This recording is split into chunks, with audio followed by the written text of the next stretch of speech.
வணக்கம் மக்களே, சற்றுமுன் கிடைத்த தகவல் ஒன்றை பார்க்க போகிறோம். திமுக கூட்டணியில் நமக்கு நெருக்கடி இருப்பது உண்மைதான். திருமாவளவன் எம்பி திடீர் தகவல். இந்த ஒரு தகவலை பற்றி தான் நாம் பார்க்க போகிறோம். தகவலை பார்ப்பதற்கு முன்னதாக நீங்கள் நம்மளுடைய சேனலுக்கு புதிய பார்வையாளர்களாக இருந்தீர்கள் என்றால் மறக்காமல் நம்மளுடைய சேனலை சப்ஸ்கிரைப் செய்து வைத்துக் கொள்ளுங்கள் மக்களே.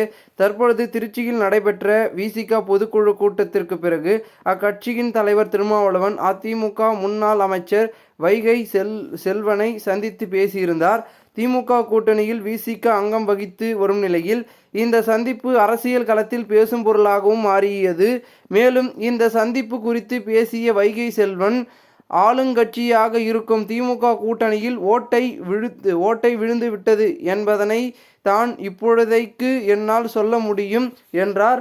ஆனால் செய்தியாளர்களிடம் பேசிய திருமாவளவன், நட்பின் அடிப்படையில்தான் இந்த சந்திப்பு நடைபெற்றது, அரசியல் எதுவும் பேசவில்லை என்றும் விளக்கமளித்தார்.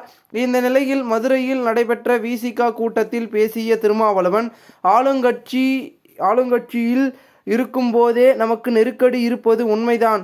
மதுரை உயர்நீதிமன்ற கிளையில் அரசியல் கட்சி கொடிகளை எல்லாம் அப்புறப்படுத்த வேண்டும் என்று உத்தரவு பிறப்பித்தார்கள். உடனே காவல்துறை மற்றும் வருவாய்த்துறையினர் எந்த கட்சி கொடியை அகற்றினார்களோ இல்லையோ, எங்கு விசிக கொடி இருக்கிறதோ என்று தேடி அகற்றுகிறார்கள். சிதம்பரத்திலேயே விசிக கொடி கம்பத்தை புல்டோசர் வைத்து இடிக்கிறார்கள். இதேபோன்று பெரம்பலூர், கடலூர் என்று எங்கெல்லாம் விசிக கொடி இருக்கிறதோ அங்கெல்லாம் அகற்றுகிறார்கள். ஆனால் மற்ற கட்சி கொடிகளை பிறகு பார்த்து கொள்ளலாம், முதலில் விசிக கொடியை அகற்றுவோம் என்று நடவடிக்கை எடுத்து வருகிறார்கள். அவ்வளவு காழ்ப்புணர்ச்சி அதிகார வர்க்கத்தினிடம் மேலோங்கி இருக்கிறது. அரசியல் நிதானம், சகிப்புத்தன்மை, பொறுமை தேவை. நமக்கு ஆதரவான சக்திகள் யாரும் என்று அடையாளம் காண்பதற்கு ஒரு தெளிவு தேவை. கொள்கை அடிப்படையில் நமது பகைவர்கள் யார் என்று முடிவு செய்வதில் ஒரு துணிவு தேவை. அதுதான் பாஜக பாமக இருக்கும் அணியில் நான் சேர மாட்டேன் என்று சொல்லி வெளிப்படையாகவே முடிவெடுத்துள்ளேன். அதிமுகவுடன் சேரலாம், பிரச்சனை ஒன்றுமில்லை. ஆனால் அதிமுகவுடன் பாஜக இருப்பதால் அவர்களுடனும் சேர முடியாது.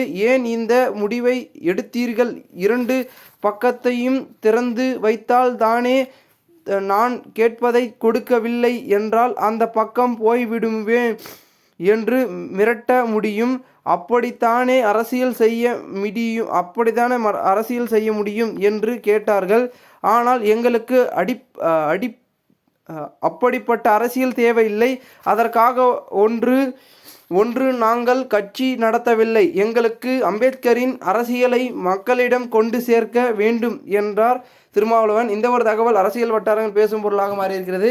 இந்த ஒரு தகவலை குறித்த பொதுமக்கள் உங்களுடைய கருத்துக்களை கூறுங்கள். இதுபோன்று நீங்கள் அரசியல் சாதனை நிகழ்வுகளாம் தினசரி தெரிந்து கொள்ள சேனலை சப்ஸ்கிரைப் செய்து வைத்துக் கொள்ளுங்கள். நன்றி, வணக்கம்.